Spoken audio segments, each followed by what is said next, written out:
প্রচারিত আমাদের যে প্রচারিত ভুক্তভোগী যে গ্রাহক আছে তাদেরকে কিছু টাকা সে ছাড় করেছে, সেগুলো প্রায় 30% 40% কমিশনের বিনিময়ে। কেউ যদি 1 লাখ টাকা পেয়ে থাকে সে হয়তো কোনোভাবে সর্বোচ্চ সে 60 থেকে 70,000 টাকা হাতে পেয়েছে, বাকি টাকা কমিশনের আকারে সে কেটে রেখেছে। এভাবেও সে একটা কমিশন বাণিজ্য শুরু করেছিল। পরবর্তীতে গ্রাহকরা যখন বুঝতে পারে তখন তারা এইভাবে তাদের টাকা ছাড়া দেয়নি। আমি আমার নিজের টাকা, আমি 1 লাখ টাকায় আমি 30,000 টাকা 40,000 টাকা পাবো, বাকি টাকা সে কেটে নিয়ে যাবে, এই ধরনের প্রতারণা সে ইতিমধ্যে শুরু করেছিল।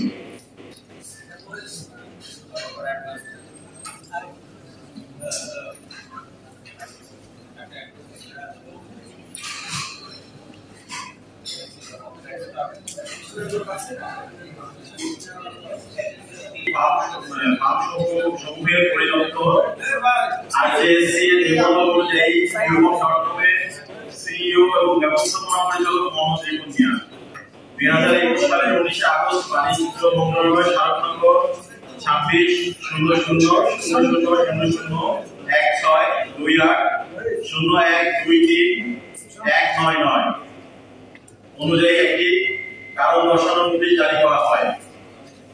এতে গ্রাহক ও সাপ্লায়ারদের অর্থ আত্মসাৎ এবং প্রতারণা সংক্রান্ত অভিযোগের কর্তৃপক্ষকে ব্যাখ্যা প্রদানের নির্দেশ দেওয়া হয়। এই নোটিশে স্পষ্টভাবে উল্লেখ করা হয়েছে প্রতারণা দায়ভার কোম্পানির মালিকের উপর বর্তায়, যা আইন ও নৈতিকভাবে গুরুতর অপরাধের আওতায় পড়ে।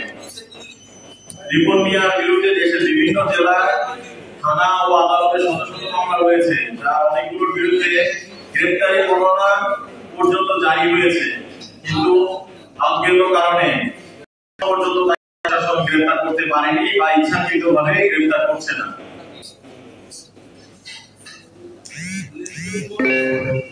একদিকে আমরা সাধারণ ভুক্তভোগী গ্রাহকরা আমাদের নিজেদের টাকা ফেরত পেতে পথপথে ঘুরছি, অন্যদিকে প্রতারক রিপন মিয়া বিলাসবহুল জীবনযাপন করছে এই প্রতারিত গ্রাহকের টাকা দিয়ে, যার পিছনে রয়েছে আমাদের কষ্টার্জিত অর্থ। আমাদের জোর দাবি রিপন মিয়ার সমস্ত সম্পদ দ্রুত চিহ্নিত করে আইনি প্রক্রিয়ার মাধ্যমে জব্দ করা হোক এবং তার বিরুদ্ধে যথাযথ আইনগত ব্যবস্থা নেওয়া হোক, যাতে ভুক্তভোগীরা তার ন্যায্য অর্থ ফেরত পায়। আমি আবারও বলছি, আমাদের ভুক্তভোগীদের দাবি একটাই, আমরা চাই রিপন মিয়ার সমস্ত সম্পদ দ্রুত চিহ্নিত করে আইনি প্রক্রিয়ার মাধ্যমে জব্দ করা হোক এবং তার বিরুদ্ধে যথাযথ আইনগত ব্যবস্থা গ্রহণ করা হোক।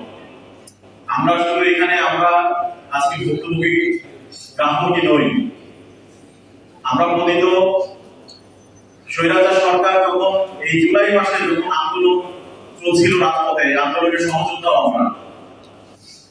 আমরা এই সহযোদ্ধার আন্দোলনের মাধ্যমে পতিত স্বৈরাচার সরকারের পতন ঘটিয়েছি এবং তাদের ক্ষমতা থেকে সরে যাওয়ার পথ ত্বরান্বিত করেছি।